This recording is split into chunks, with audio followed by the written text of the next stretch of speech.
Hello friends, आप लोग कैसे हैं। उम्मीद करते हैं आप लोग ठीक होंगे, आप लोग हेल्दी होंगे। फ्रेंड्स, एक क्वेश्चन किया गया है कमेंट बॉक्स में, और ये क्वेश्चन किया है आर्यन कुमार ने।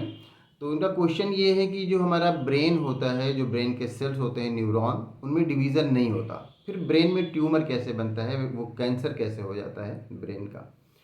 तो जहाँ तक कैंसर की बात है, तो कैंसर का मतलब तो यही होता है कि जो सेल्स हैं उनका अनकंट्रोल्ड डिवीज़न। हमारी बॉडी के जो सेल्स होते हैं उनमें डिवीज़न हुआ करता है, उनका डिवीज़न कंट्रोल्ड रहता है।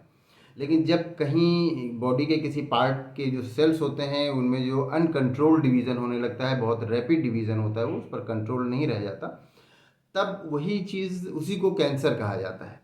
तो ब्रेन में भी ट्यूमर बनता है, कैंसर होता है। तो फिर जब न्यूरॉन्स जो होते हैं वो डिवाइड ही नहीं होते, तो फिर उनमें कैंसर कैसे होता है, ये आपका क्वेश्चन है आर्यन कुमार का।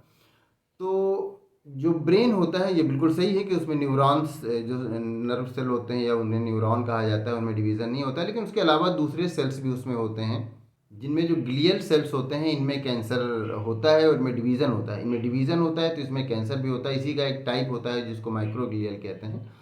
तो ये जो सेल्स होते हैं इनमें डिवीज़न होता है, और जब इन्हीं में अनकंट्रोल्ड डिवीज़न होने लगता है तो उसी से फिर ब्रेन का ट्यूमर बनता है। तो जो आपका जो क्वेश्चन है कि नर्व सेल्स, जो न्यूरॉन होते हैं उनमें डिवीज़न नहीं होता, तो न्यूरॉन में डिवीज़न नहीं होता, लेकिन न्यूरॉन के अलावा दूसरे सेल्स भी पाए जाते हैं, और उन सेल्स में जो डिवीज़न होता है और उन सेल्स में ट्यूमर बनता है, कैंसर होता है, जिसमें गिलियल सेल्स मेन होते हैं, जिनमें कि अनकंट्रोल्ड डिवीज़न होने लगता है तो ट्यूमर बन जाता है या कैंसर हो जाता है।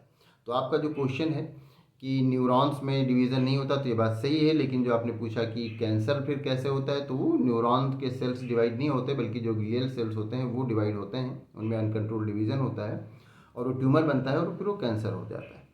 तो उम्मीद करते हैं आपको आपके क्वेश्चन का आंसर मिल गया होगा। अगर इसमें किसी तरह का कोई कन्फ्यूज़न है या कोई और क्वेश्चन है तो आप पूछ सकते हैं।